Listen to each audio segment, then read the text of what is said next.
ഇനി അടുത്ത് നമ്മൾ പരിശീലിക്കുന്നത് നടരാജാസനം.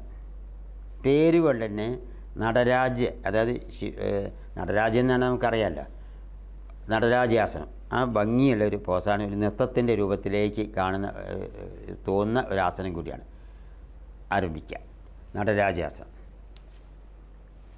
നടരാജാസനം ചെയ്യുന്നത് ഒരു കാല് മടക്കിയിട്ട് കൈയോട് പിടിക്കും. 1. ഇനി 2 എന്ന് പറയുമ്പോൾ കൈ പൊക്കുന്നു. കൈ പൊക്കുക. 2.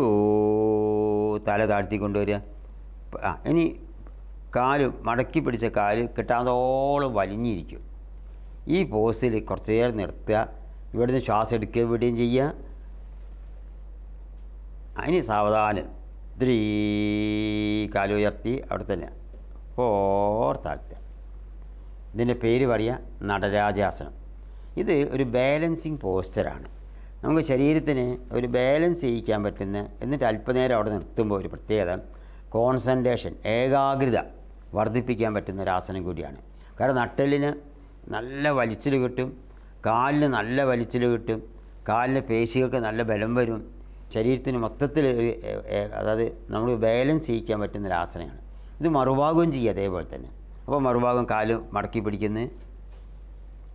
1 കാല് മടക്കി പിടിച്ചു, കൈ മേലോട്ട് പൊക്കി.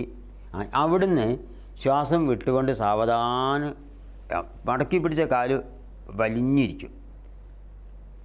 മുന്നിൽ കൈ അല്പം താഴ്ന്നിട്ട് ഈ അവസ്ഥയിൽ നിർത്തും. പതുക്കെ താഴ്ത്തിക്കൊണ്ടുവരും.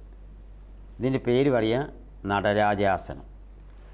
ഇത് കോൺസെൻട്രേഷൻ, ഏകാഗ്രത വർദ്ധിപ്പിക്കാൻ സഹായിക്കുന്നുണ്ട്.